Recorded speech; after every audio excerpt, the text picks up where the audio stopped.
राधे राधे, ओम नमः शिवाय। दोस्तों, स्वागत है आप सबका मेरे चैनल नीता क्रिएशन में।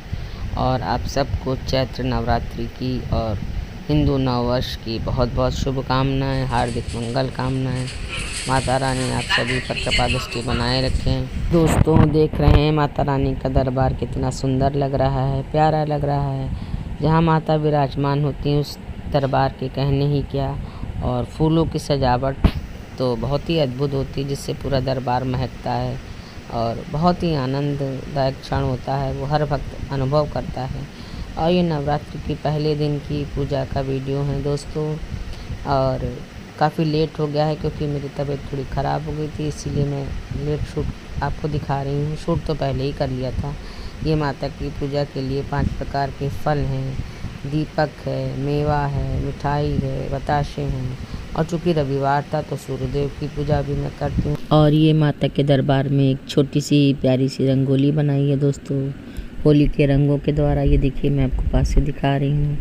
बहुत ही सिंपल सी है, हाथ से बना ली है क्योंकि खाली खाली लग रहा था, तो रंगोली ज़रूर बनानी चाहिए। और चूँकि आज हिंदू नववर्ष भी शुरू हुआ है, भारतीय नव संवत्सर, तो घरों में रंगोली बनानी चाहिए। मुख्य द्वार पर, पूजा के स्थान पर और मुख्य द्वार पर बंधनवार भी लगाने चाहिए, जैसे कि मैंने भी अपने मंदिर के द्वार पर लगाया है। और ये आलता भी लगाया हुआ है मैंने।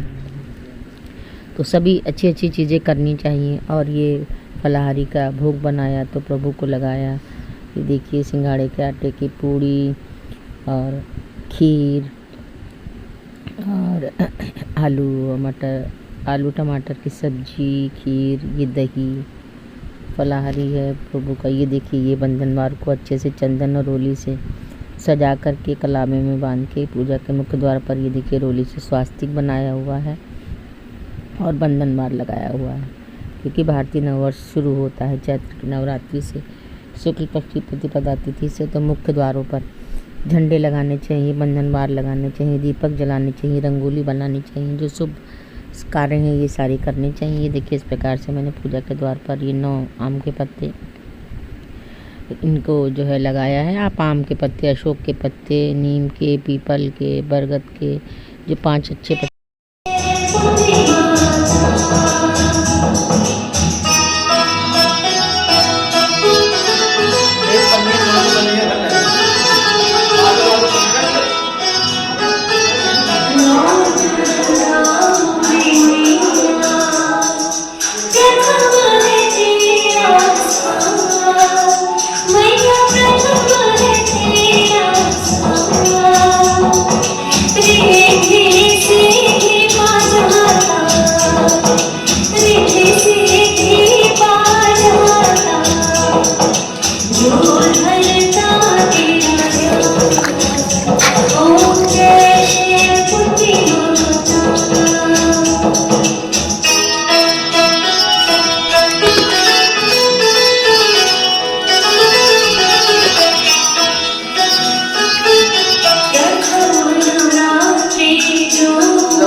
और ये नवरात्र के दूसरे और तीसरे दिन का फ़ोटो और वीडियो है। जो दोस्तों, हम लोग अपने हाई कोर्ट के मंदिर गए, पुराने हाई कोर्ट जो केसरबाग में था, वहाँ के नलिनेश्वर महादेव मंदिर में। वहाँ पे अपनी माता रानी जगत जननी जगदम्बा की पूजा आराधना की। माता को चुनरी वाली साड़ी और चुनरी अर्पित की, फल अर्पित किए।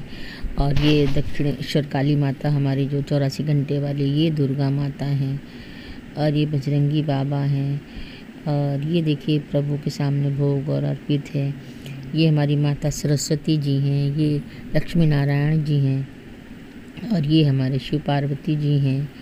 और ये हमारे सिद्धेश्वर महादेव बाबा हैं। सदर के मंदिर की ये मैं आपको फ़ोटो दिखा रही हूँ। ये देखिए, माता रानी के साथ अपनी। और ये दक्षिण मुखी हनुमान जी का मंदिर है, वहाँ के मैं आपको दर्शन करा रही हूँ, सदर में ही है। ये देखिए, कितनी प्यारी सी हमारी माता रानी है। ये राम जी का दरबार है। ये गदा देखिए कितनी प्यारी। ये माँ जगत जननी जगदम्बा है। ये कलश रखा हुआ है। और ये अपने घर वापस आ गए शाम को। ये दूसरे दिन का मैं आपको शाम की दिखा रही हूँ। देखिए, सभी देवी देवताओं के पास पानों का बीड़ा चढ़ा हुआ है। प्रथम पूज गणपति जी के पास, माँ जगत जननी जगदम्बा जी के पास कितनी सुंदर माला है। ये धूप दीप प्रज्वलित है और चुनरी दोस्तों बहुत ही प्यारी लग रही है। लाल लाल चुनरी माता रानी की है, खूब गोटे से सजी हुई है। ये कमल गट्टी हैं, ये हमारे प्यारे से राधा कृष्ण जी हैं। मोर पंख भी उनके पास विराजमान है।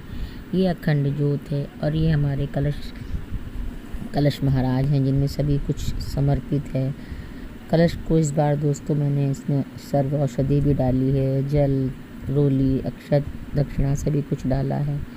और जो बोए हैं अनाज, उसमें सप्त धान्य बोए हैं, वो मैं आपको दिखाती रहूँगी धीरे धीरे कैसे कैसे ज्वारे निकल रहे थे और धीरे धीरे बढ़ रहे थे आगे की तरफ। तो ये बहुत बड़ा संकेत होता है कि माता आपकी पूजा से प्रसन्न है। तो तीसरे या चौथे दिन दर्शन दे देती हैं और ज्वारों के रंग से आप आने वाले अपने पूरे 6 महीनों का भविष्य जानते हैं। किस रंग के ज्वारे हों तो कैसा भविष्य होता है। हरे रंग के ज्वारे बहुत अच्छे माने जाते हैं, पूरे आने वाले समय के लिए खुशहाली होती है। और हल्के पीले रंग के हों तो थोड़ा सा रोग शोक का अंदेशा रहता है। और टेढ़े मेढ़े हों तो कुछ वर्षा और अकाल का होता है। और अगर कहीं पे कम हो गए, कहीं पे ज़्यादा हो गए तो वो भी अच्छे संकेत नहीं होते हैं। तो माता रानी से प्रार्थना करनी चाहिए। अगर कुछ भी गड़बड़ होता है तो माँ तो सब कुछ सही कर देती हैं। फिर भी यथासंभव अपनी तरफ से अच्छे से प्रयास करना चाहिए, पूजा पाठ करना चाहिए। ये देखिए माता रानी को इस बार ये कड़े चढ़ाए हैं दोस्तों, चूड़ियाँ नहीं चढ़ाई हैं, माँ को कड़े चढ़ाए हैं, इत्र चढ़ाया है, आलता है, केसर है, सिंदूर है, बिंदी है। ये देखिए पूजा की आरती की थाली जो फूलों से सजाई हुई है।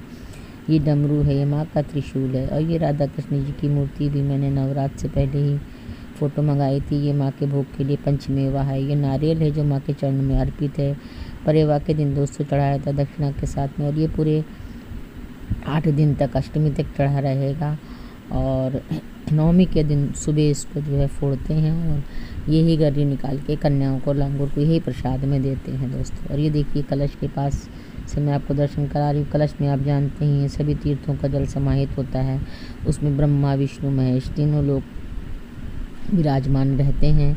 और सारे देवी देवताओं का आवाहन करके हम लोग कलश स्थापित करते हैं। उसके पहले अष्टदल कमल बनाते हैं, उस पे कलश को विराजित करते हैं। इसी प्रकार से अखंड ज्योत के लिए भी अष्टदल कमल बनाते हैं और उस पर ही जो अखंड ज्योत को विराजमान करते हैं दोस्तों।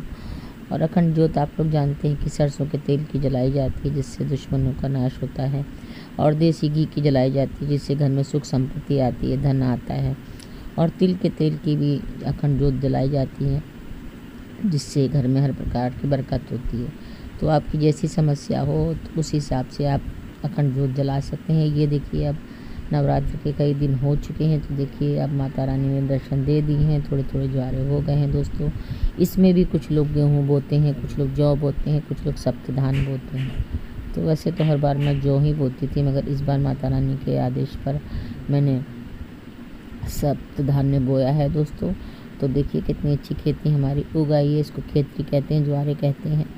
और अब माता रानी का देखिए अष्टमी का दिन आ गया। सुबह की पूजा अष्टमी को मैंने माँ का प्रिय कमल का पुष्प माँ को अर्पित किया है। तो देखिए अद्भुत ही छटा माँ की निकल रही है।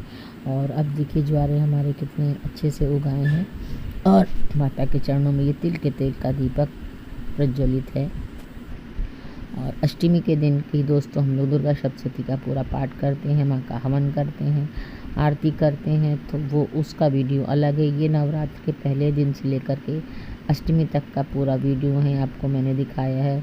जो नलिनेश्वर महादेव मंदिर कोट में गई, वहाँ पर भी मैंने माता की पूजा अर्चना की, उसकी भी आपको एक झलकी दिखाई। सदर के कई मंदिरों की झलकी दिखाई। और अपने घर में विराजमान माँ जगत जननी जगदम्बा मैया की दर्शन कराए। माता रानी सबका कल्याण करे, सब पर अपनी कृपा दृष्टि बनाए रखें। और इसी तरह से जुड़े रहिए मेरे साथ, देखते रहिए मेरे चैनल नीता क्रिएशन को सब्सक्राइब करिए और अपने वैल्यूएबल कमेंट्स दीजिए। वीडियो को लाइक करिए, फ्रेंड्स और फैमिली में शेयर करिए। मैं अपनी तरफ से पूरा प्रयास करती हूँ, जितना कुछ भी मुझे मालूम है, जो भी मैं करती हूँ वो आप लोगों के साथ शेयर करती हूँ दोस्तों। तो इसी तरह से देखते रहिए। देखने के लिए बहुत बहुत धन्यवाद। राधे राधे, ओम नमः शिवाय। और सभी देवी देवता आप सब पर अपनी कृपा दृष्टि बनाए रखें और यथा संभव यथा सामर्थ्य आप लोग पूजा पाठ करिए। जो चीज़ आपके पास उपस्थित है उससे जो नहीं उपस्थित है उसके लिए परेशान मत होइए, क्योंकि प्रभु भक्ति भाव देखते हैं। हाँ, मगर ये है कि आप समर्थवान होते हुए भी अगर ना करें वो गलत बात है। आपको जो श्रद्धा सामर्थ्य है उस हिसाब से आप पूजा पाठ करिए, तो निश्चित ही सभी देवी देवताओं की कृपा आपके ऊपर होगी और कोई भी समस्या आपके पास नहीं आएगी दोस्तों। और इसीलिए ये नवरात्र आते हैं हर 6-6 महीने पर। ये देखिए फलाहारी में मखाना और मूंगफली दाने का भी भोग लगाया है। तो जो भी कुछ व्रत में हम लोग बनाते हैं खाते हैं तो सर्वप्रथम बना करके सबसे पहले माँ को भोग लगाते हैं। ये देखिए फांसी कमल का फूल, गुलाब का फूल, सफ़ेद फूल और इतनी प्यारी सी माला गेंदे, गुलाब और सफ़ेद फूलों का अद्भुत श्रृंगार होता है दोस्तों, जो माता रानी को बहुत ही पसंद है। और आरती में भी फूल, आरती की थाली फूलों से सजाई जाती है, जोत फूलों से सजाई जाती है और कलश में देखिए, कलश के ऊपर जो है सभी कुछ विराजमान है। जय मैया की, जय बाबा की।